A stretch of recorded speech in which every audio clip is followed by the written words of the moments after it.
Continuamos con el top que tira abajo cualquier atisbo de creer que ya lo hemos visto todo en el terror. Toca otro viaje que desafía la lógica y nos devuelve a las pesadillas más oscuras. Sí, nos volvemos a adentrar en ese miedo más olvidado y brutal, esas joyas ocultas que han quedado enterradas bajo las montañas del paso del tiempo y de la injusticia, pero que poseen un impacto y una creatividad todavía capaces de sorprender. Desde clásicos malditos hasta producciones más recientes que han pasado desapercibidas, historias perturbadoras, efectos especiales que ya no se ven, argumentos que hielan la sangre y momentos tan intensos que nos hacen pensar, ¿pero por qué esto no está más reivindicado? ¿Cuántas habéis visto? ¿Cuántas vais a ver? Sacad papel y boli que empezamos.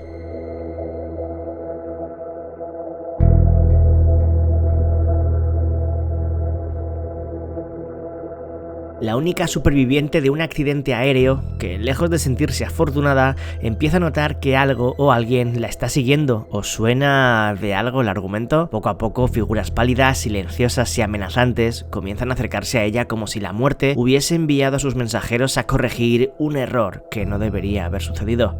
Sí, Destino Final, pero hecha 15 años antes, una joya de los 80 con un aura brutal, más desconocida de lo que debería. Soul Survivor es la obra más recordada de Tom Everhart antes de dirigir La Noche del Cometa, y muchos fans del terror ochentero la consideran una especie de hermana perdida del cine de muertos vivientes, pero sin zombies y con un mal rollo muchísimo más elegante que se hace fuerte gracias a su tono, ese terror lento, insistente, que no busca tanto el sobresalto, sino la inquietud que acompaña desde que empieza hasta que termina. Su estética recuerda a los primeros trabajos de Carpenter y a la fatalidad sobrenatural que os comentaba, de Final Destination.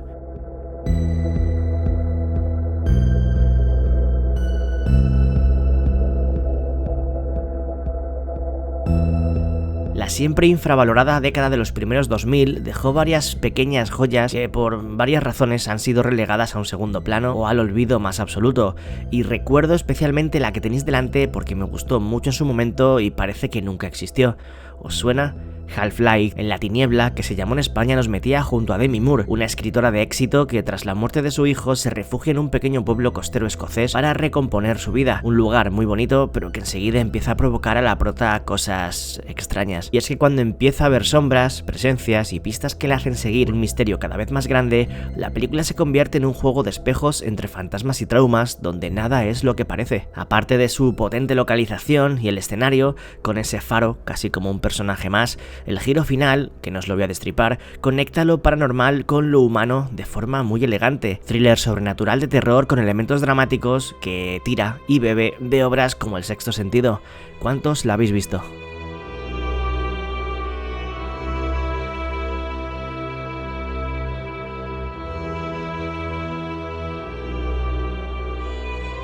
La curiosa peli que tenemos delante está basada en una novela de Ray Russell y sufrió varios cortes de censura en algunos países por su temática sexual y su enfoque explícitamente perturbador, y es una cinta que dentro de los excesos y de las locuras de los 80 a mí me gusta bastante. Incubus se desarrolla en una pequeña comunidad golpeada por una serie de ataques brutales y aparentemente imposibles, como si algo estuviese cazando a sus habitantes desde la oscuridad. El doctor local y la protagonista empiezan a tirar del hilo y lo que encuentran es una mezcla enfermiza de leyendas y un ente demoníaco que podría estar usando a los vivos como marionetas. Con la presencia del siempre imponente ante la cámara John Cassavetes y un desarrollo bastante impredecible, la cinta de John Hughes, el mismo de La Isla del Tesoro, La Leyenda de la Casa del Infierno o Los Ojos del Bosque, es una de esas rarezas con encanto donde pasarse a la hora de ser bestia en pantalla es igual de importante que la historia que contar.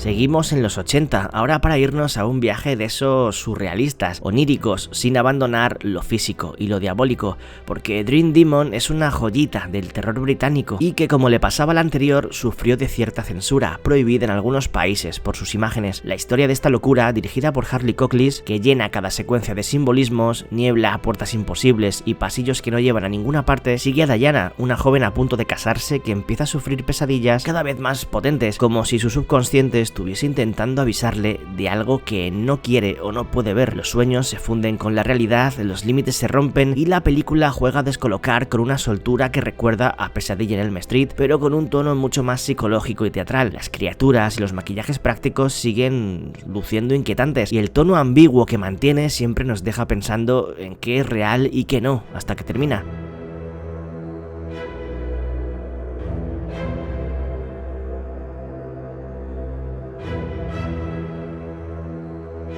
¿Cuánta personalidad tiene esto? Este slasher único y que se inventó un villano que lo veríamos alguna que otra vez en cintas incluso modernas, un humanoide con cabeza de búho. Michelle Soavi tiene una filmografía exquisita, pero Deliria destaca como pocas, una pesadilla operística hecha a base de sangre, plumas y un asesino de disfraz macabro, donde un grupo de actores se queda encerrado en un teatro durante un ensayo nocturno sin saber que entre ellos se ha colado un psicópata recién escapado de un manicomio. Parece empezar como un drama artístico y termina en un survival agobiante, donde cada rincón del escenario se transforma en una trampa. Soavi demuestra aquí por qué fue uno de los alumnos más brillantes de Argento: encuadres elegantes, uso excesivo de luces de color y un clímax final increíble. Y sí, claro, el villano es icónico, esa cabeza de búho pesa más simbólicamente que físicamente. Fue el debut de Michelle Soavi como director en solitario y muchas secuencias se rodaron aprovechando escenarios reales para ahorrar presupuesto, lo que irónicamente le dio un toque más auténtico.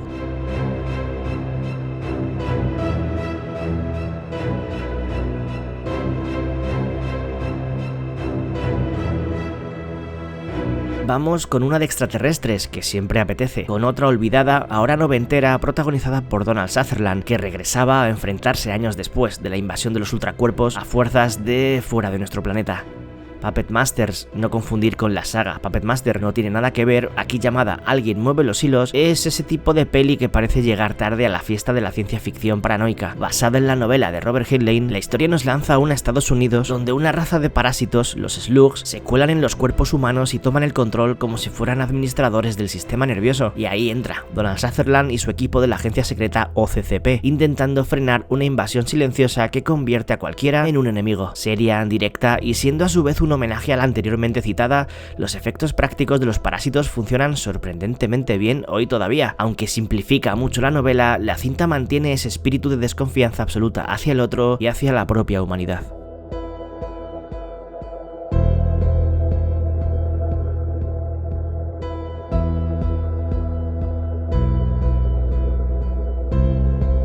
Llevaba mucho tiempo queriendo recordar esta película, y es que tiene uno de los títulos en español, a la hora de diferir del original, más brutales de todos los tiempos.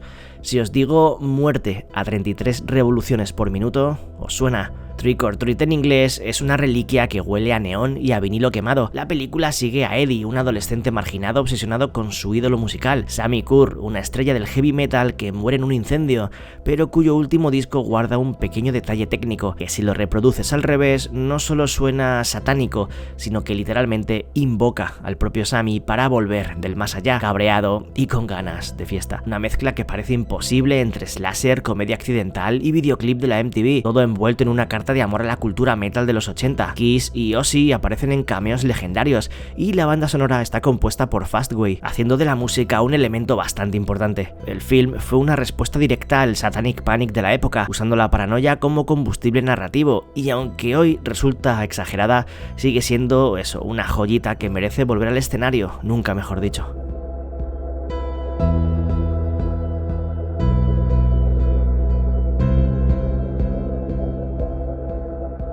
La primera peli de Sean Byrne antes de The Devil's Candy y Dangerous Animals fue un debut realmente extraordinario, con una historia que pinta a juvenil pero que se transforma en algo macabro de verdad. The Loved Ones, un torture horror con humor retorcido, estilo indie y un ritmo que no deja respirar, en el que Brent, un chico marcado por la culpa y el duelo, rechaza la invitación al baile de Lola, la chica más extraña del instituto. Y claro, no debería de por qué pasar nada fuera de lo normal, pero en el universo de The Loved Ones, decir no significa despertarte atado a una silla frente a un padre que obedece ciegamente a su hija psicópata mientras preparan un baile y un juego privado sin salida posible. Lola es uno de los villanos más perturbadores y memorables del horror del siglo XXI, dulce y completamente podrida por dentro, un papelón en el que Robin McLeavy lo borda completamente. Si no la conocíais, la dejasteis pasar o lo que sea, estáis ante una locura bastante pasada de vueltas sin descanso alguno.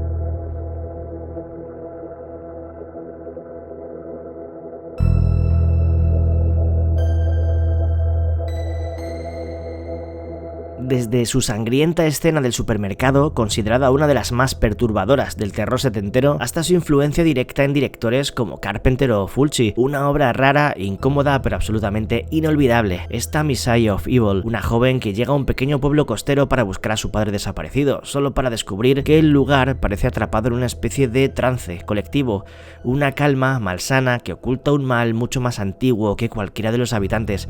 Y claro, a partir de ahí, el descenso al infierno es inevitable. El punto fuerte sigue siendo, a pesar del tiempo, su atmósfera, un terror líquido de colores apagados, de corte lisérgico. Está dirigida por Willard Huyck y Gloria Katz, los mismos guionistas de American Graffiti. La película tuvo un rodaje complicado, un presupuesto mínimo y aún así logró convertirse en lo que es, una pieza de culto. Maravilla setentera, adelantada a su tiempo, poco recordada injustamente.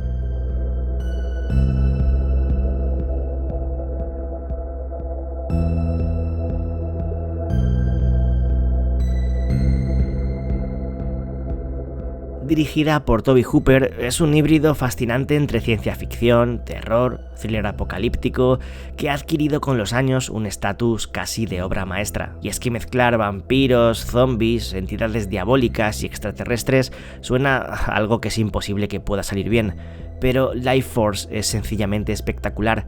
La recomendé hace muchos años y me apetecía volver a traerla por el canal en un top como este. Nos situamos en un futuro cercano donde una misión espacial descubre una nave alienígena con criaturas en estado de animación suspendida. Tras su traslado a la Tierra, estas entidades comienzan a desatar una ola de caos, transformando a los humanos en cadáveres ambulantes, mientras un pequeño grupo de científicos y militares intenta detener la catástrofe. La cinta fue duramente recortada en su estreno estadounidense, pero la versión extendida europea revela mejor la compleja narrativa y los elementos más terroríficos de la historia. Life Force destaca por su capacidad de sorprender y desorientar, ofreciendo una experiencia que mezcla horror cósmico, erotismo y ciencia ficción, consolidándose como un título imprescindible para los amantes del cine de culto de los 80. Sí, sé que esta es más conocida que las demás, pero la vi hace poco, que por cierto está en Prime Video, y dije, joder, es que sigue siendo genial. ¿Cuántas recordabais? ¿Cuántas vais a volver a ver? ¿Y cuáles vais a ver por primera vez? Dejadme lo que queréis en la caja de comentarios, ese like si os ha gustado el vídeo y queréis más, y suscribíos al canal si os queda pendiente. 1.000.000 de gracias a los bichos, miembros del canal, y a los mecenas de Patreon por estar ahí como siempre dándole amor a esto, si os quiere. Y gente, que nos vemos en la próxima. Un saludo a todos y a todas de parte de Bicho14.